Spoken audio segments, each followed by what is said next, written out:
আগামীকালকের চার্জশিটে কোনোভাবে যদি শুধু ফয়সাল করিমকে দিয়ে নামকে অবস্থে একটা চার্জশিট দেওয়া হয়, বাংলাদেশের জনগণ সেই চার্জশিটকে প্রত্যাখ্যান করবে। এবং আমরা স্পষ্ট করে বলি যে শহীদ ওসমান হাদি শুধুমাত্র একজন নামকাওয়াস্তে ব্যক্তি নন, তিনি বাংলাদেশের জুলাই পরবর্তী সময়ে বাংলাদেশের স্বাধীনতা, সার্বভৌমত্ব এবং ভারতীয় আধিপত্যবাদ এর বিরুদ্ধে তিনি ছিলেন বাংলাদেশের সবথেকে বেশি ভোকাল, এবং সেই সাথে তিনি ঢাকা ৮-এর একজন প্রার্থী ছিলেন।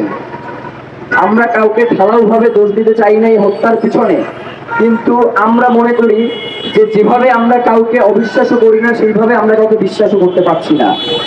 সুষ্ঠু তদন্ত না হওয়া পর্যন্ত সরকার, বিরোধী দল যারা সরকারে আসবে, ভারতীয় আধিপত্যবাদ, কাউকে আমরা ওসমান হাদির হত্যার বাইরে বিবেচনা করছি না। গত 12ই ডিসেম্বর বাংলাদেশের স্বাধীনতা, সার্বভৌমত্বের অগ্রসরানী, ইনসাফের লড়াইয়ের প্রতীক, জুলাই জজবার প্রাণ শহীদ শরীফ ওসমান হাদি, তিনি 12 তারিখে গুলিবিদ্ধ হয়েছিলেন ডিসেম্বরে, এবং 18 তারিখে তিনি শাহাদাত বরণ করেছেন।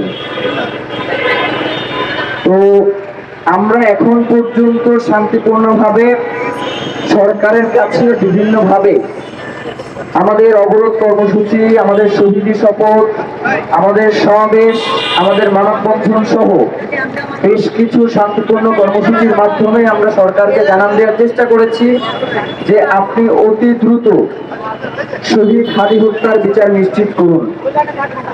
কিন্তু এখন পর্যন্ত সরকারের পক্ষ থেকে সুনির্দিষ্ট কোনো তথ্য উপত্য আমাদের সামনে উপস্থাপন করা হয় নাই, যার মাধ্যমে আমরা আশ্বস্ত হতে পারি যে এই সরকার শহীদ ওসমান হাদি হত্যার বিচারের জন্য আগ্রহী। প্রিয় ভাইয়েরা, আমরা আগামীকাল পর্যন্ত আমাদের এই শান্তিপূর্ণ অবস্থান এবং শান্তিপূর্ণ যে কর্মসূচিগুলো আমরা দিচ্ছি সেটা চলমান থাকবে।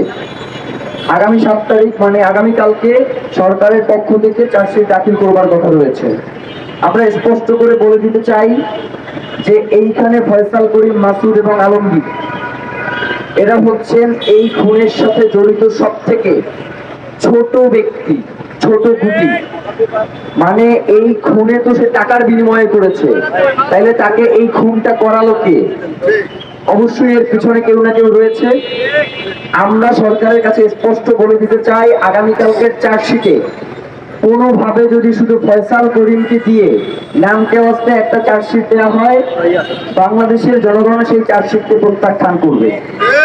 এবং আমরা স্পষ্ট করে বলি যে শহীদ ওসমান হাদি শুধুমাত্র একজন নামকাওয়াস্তে ব্যক্তি নন, তিনি বাংলাদেশের জুলাই পরবর্তী সময়ে বাংলাদেশের স্বাধীনতা, সার্বভৌমত্ব এবং ভারতীয় আধিপত্যবাদ এর বিরুদ্ধে তিনি ছিলেন বাংলাদেশের সবথেকে বেশি ভোকাল, এবং সেই সাথে তিনি ঢাকা ৮-এর একজন প্রার্থী ছিলেন।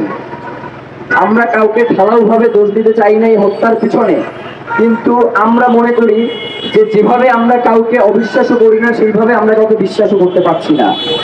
সুষ্ঠু তদন্ত না হওয়া পর্যন্ত সরকার, বিরোধী দল যারা সরকারে আসবে, ভারতীয় আধিপত্যবাদ, কাউকে আমরা ওসমান হাদির হত্যার বাইরে বিবেচনা করছি না। আবার কাউকে আমরা ঢালাওভাবে শহীদ শরীফ ওসমান হাদির হত্যার সাথে জড়িত এমনটাও মনে করছি না। আমরা ইনকিলাব মঞ্চ আজকে এখানে মার্চ ফর কর্মসূচিতে, মার্চ ফর ইনসাফ কর্মসূচিতে জুলাই আন্দোলনের সবচেয়ে গুরুত্বপূর্ণ যে স্পট রয়েছে তার অন্তত 10টা স্পটে আজকে আমরা যাব। সেখানে মানুষের সাথে কথা বলবো এবং মানুষকে আহ্বান জানাবো যাতে তারা শহীদ ওসমান হাদির হত্যা এই যে বিচার, এই ব্যাপারে তাদের সর্বোচ্চ পদক্ষেপ গ্রহণ করে।